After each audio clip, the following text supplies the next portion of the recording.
In this tutorial, we'll be looking at coloring and fragrancing of your soaps.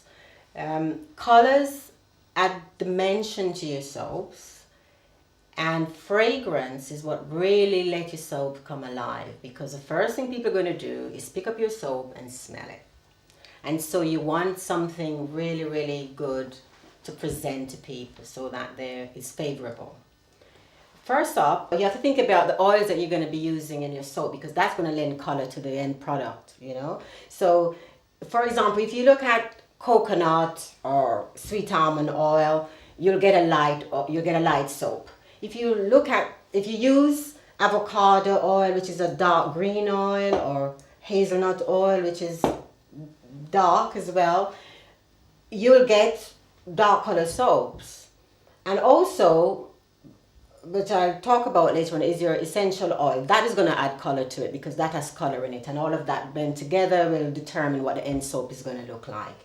We have here unrefined palm oil, and that will give you a deep yellow color in your soap, so you need to think about that. But there are also the botanicals that you can use for your soap. And in your cupboard, you can look in the kitchen cupboard and you can just find just about anything that you can use. For here, I've got turmeric. That will give you a yellow.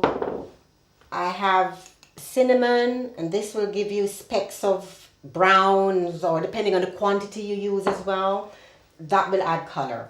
We have here oatmeal, and I will just show you some of the soaps that I use with the colors I get from some of the soaps that I've made.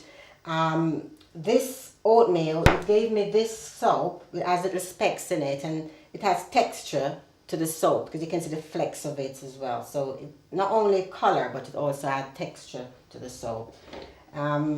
We have here marigold. Marigold is quite good. It's really a good botanical to use. It has benefits to the skin. It adds benefits to the skin, and also it stands up to the rigors of lye. It will give you a lovely yellow color, but when you blend it, you need to grind it. Put it in a grinder, grind it, and you get a really, really nice yellow color. Or you can use it like this, depending on what you really, what you're making. So, it's up to you what you use. This is cocoa powder, and the cocoa powder gave me this soap, a nice chocolatey colored soap. The dill, I've got dill here, and dill will give you like flecks of green in your soap. So you can get a green, but the green won't last long because you're using the lye, which is very strong or very caustic, and eventually it will go brown. So, if you're looking for something long lasting, then you have to think about other coloring material for your soap. This is cornmeal, and cornmeal add yellow to the soap, specks of yellow depending on the quantity. And this is alkanet root that I've infused with oil. And this extraction, as you can see here, is a crimson red color. This morphs into this color when it's added to the soap, because the soap is caustic or alkaline, and it's more of like a litmus test in terms of what's actually going on with your soap. So you can get purple, you can get grays, depending on the amount of, like the pH of your soap. This will really tell you what is going on with your soap. Remember I mentioned about the palm oil. This palm oil gave me this yellow soap. Yeah, and that is very good. I also use rosin. I use rosin to color the soap. And as you can see, this is like a nice little amber color that I have here. And this is really very, very light amber. But you can have it, the strength of it, depending on the color that you really want, how intense you want the color. Tea, I've used tea in this liquid soap. My Adventure liquid soap. I use tea to color this. And this is really for men, so I wanted something different. This soap is tea. I use tea in here. Tea and coffee made this soap here.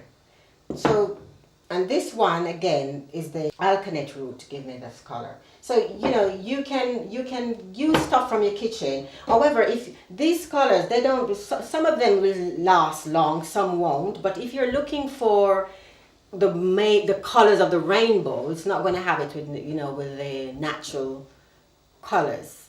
You know, you'll have to use oxides or something like that for your soap. Okay.